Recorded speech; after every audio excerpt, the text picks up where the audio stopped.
Hey everybody, it's Andy again. Today I'm going to be talking about the Flight Pack 2 by the company Aer.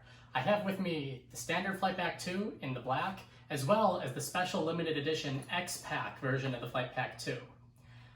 In this video, I'm going to compare the two bags, for those of you who might already be familiar, the normal and the limited edition. Then I'm going to be talking about the features of the bags and what I have in a loadout for when I use them. If you like content like this and want to see more, please feel free to like the video and subscribe to my channel. It really helps. I'm going to begin by comparing the two versions of the bag. The standard Aer Flight Pack can be purchased from the aer.com website, or airsf.com, for $160. It's made out of 1680D Cordura Ballistic nylon, and I personally have used this bag on multiple flights and for many weeks at work as my daily carry. Limited edition X Pac version of the Flight Pack is made out of a X Pac material, the sailcloth with the diamond pattern that you should be able to see. It's available in a limited quantity right now from the AirSF website for $180 US. This just came to me yesterday, so I haven't had a chance to try it out in public, but it still feels like an excellent bag. Most of the differences between these two bags are cosmetic, but there is a little bit that it may have a functional change for you. In addition to the difference between the 1060D ballistic nylon on the standard and the X Pac on the limited edition, there are a few changes. For example, if you look at the zippers, the X Pac version has the AquaGuard sort of plastic coating or rubberized coating on the zippers, while the normal version has these uncoated. The normal version and the X Pac both, however, have the coated version on the front. All right, over here we have the shoulder handles that come with each of the bags. You'll notice that, like the bags themselves, the shoulder handles have the X Pac material on top versus the ballistic nylon. You can tell that Aer really put in the effort to make even the little details of the limited edition special in this way. All right, so to weigh the bags, get you a sense of how that looks, the standard version comes in at a weight of around 38.4 ounces. And the X Pac limited edition comes in right around 36.4.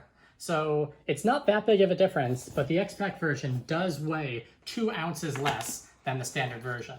One of the popular things about the X Pac material is that it's supposed to have a high strength to weight ratio, though I do think a lot of the appeal is the cool diamond pattern and the feel of having an X Pac bag. Now, the final difference between these two versions of the bags is the interior liner color. On the standard version of the bag, we have this gray interior liner that matches many of Aer's other offerings. On the special edition, though, we have this nice bright orange that contrasts beautifully with the bag. Not only do we see this inside the pockets, but you also get it around the back near the luggage pass-through and on the inside of the water bottle compartment.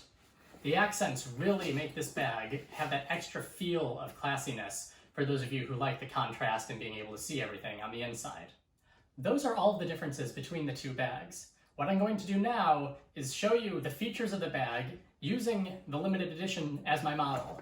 After that, I'm going to look at my original version, which I have packed out with what I would need to travel, and show you what it looks like filled with all of its organization with the items that I would bring with me. Setting this aside now,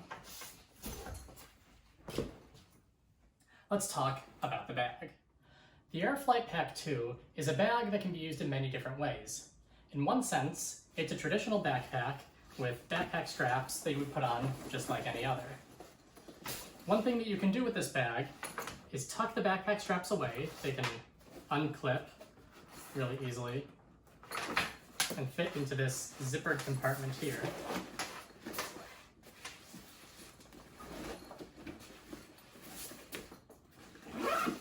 And then you have a briefcase with the bag straps hidden. You can also use the shoulder strap that I showed you earlier to attach to these attachment points and carry it like a shoulder bag. The front of the bag has a single zipper pocket with these pull tabs to open, and inside is just a plain cavity that goes all the way to the bottom. It doesn't go any farther up than the zipper. On this side, we have the grab handle, obviously, and here you can see this is the same material, the X Pac, that we have on the bag, and on the traditional version, it's the same ballistic nylon you have there. The grab handle snaps apart with a quick snap, and then you have two separate bits so that you can open farther down. On the top of the bag, we have this pretty soft handle. It's padded very well, and it feels like it's of a seatbelt style material, a nice, soft, easy to the touch. On this side, we have a water bottle compartment that zips down to be hidden, and then expands quite a bit there. When I go to load out the bag, I'll show you what that looks like with the water bottle in. And on the bottom, we have nothing. To look inside the top, we also have this quick access pocket right here. It's orange lined because of the special edition, and it fits about the depth of my hand down, and it's this wide, about the width of my thumbs. So in there is where you can stash stuff like your phone, whatever you need for TSA, you just dump in there and you can access it very quickly. Inside this front panel of the bag, this is the compartment accessible by just flapping this down. We have a lot of organization. Over here we have a mesh pocket with another solid line pocket behind it. They both go down to this depth. We have two pencil or pen slots and then another elastic topped pocket. Over here we have a zipper compartment that goes down the depth here again. And this does not have anything in it. It's just a plain zippered compartment. Further down in the front, this may be difficult to see, but we have two more large elastic lined pockets. And then the cavity goes down to the bottom here. It has a little bit of depth to it, about an inch when filled up, and we'll see that later on. Closing this now, we have the back compartment. On this side, the zipper goes down to the top of the water bottle, but on the side with the handle, it goes even farther, so it opens quite a bit. We have here a padded laptop sleeve that is just barely suspended off the bottom of the bag, and then another, this is a very thin single layer in front of it where you can stick a tablet or some papers. On this side, we have two Velcro pockets that aren't elastic lined, but they are Velcro secure, and they have a little bit of dimension to them. And then here I have the shoulder strap that comes in there, and the bag goes all the way down to the bottom. Also, on the back of the bag, there's a luggage pass-through that you can use. And one of the reasons I like this bag so much is that it's a very large opening. So if you have a luggage bag with a large handle, like some of the Travel Pro ones, you'll be able to fit this over it for sure. Now I'm going to show you how the bag looks out with the loadout that I would use, both if I were going to use it to travel or just if I were to do EDC with it. A few things to note though, as I'm going to mention, based on my use of this bag, I have a few opinions on it. First, this water bottle compartment here, you see I have a standard swell style bottle.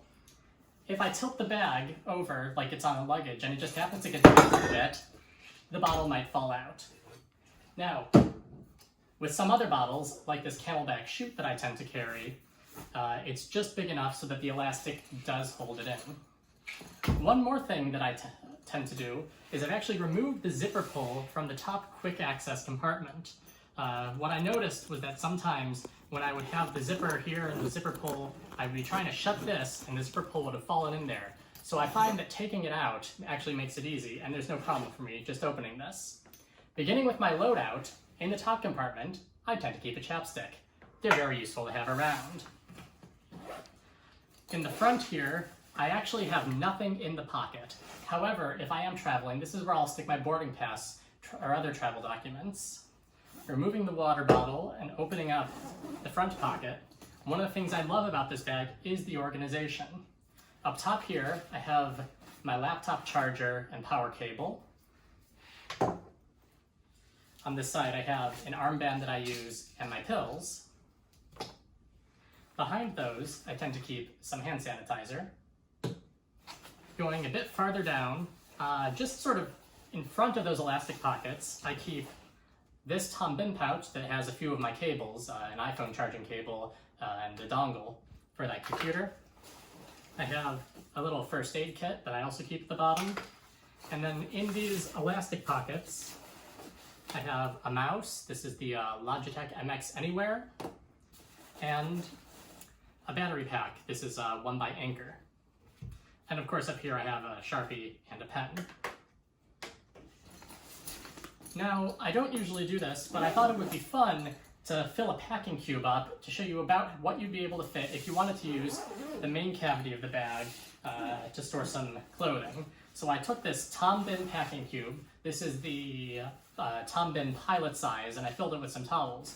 So this actually fit in the main compartment quite well. It fit, and I was able to close it and open it really easily. And below that, I also had a hairbrush, an umbrella, and a lacrosse ball. I like to keep these around to massage my back. Finally, in the front here, I have a tablet that I use for reading, and my 13-inch MacBook Pro. So that's everything I put in the bag. Hopefully this gives you a sense for what you might put in as a loadout. One other thing I wanted to show you though, is that if I wasn't taking these clothes, I would tend to fit my extra sanitation kit that has some wipes and some lotion and stuff, useful during COVID. This two-layer case that has in it my Bose headphones, the wireless headphones. These are the ones that I love. They fit in quite as well. And this Nintendo Switch in the slim case. These all tend to fit in the main compartment pretty well, even with the laptop and everything else, except the packing cube stuffed in. The Aer Flight Pack 2 is a bag that I've used on numerous occasions, and I'm very excited now that I have this X Pac limited edition. Overall, they're pretty much the same bag, and it really depends which one you should get based on your style. If you think that saving those extra 2 ounces, getting the fancy X Pac exterior and the orange-lined interior is your preference, then it might be worth the extra $20 for the limited edition. If, on the other hand, you just want something that's functional and you're okay with that teensy-weensy bit of extra weight, the standard version has been good to me, and I'm sure it would be good to you too. I like the bag so much that I decided to buy both. Anyway, thank you very much for watching my video. If you like this content and want to see more, please like the video and subscribe to my channel. It really helps me out. Also, if you're interested in any of the items I used to fill the bag, I have some links below in the description. Thank you very much, and have a good day.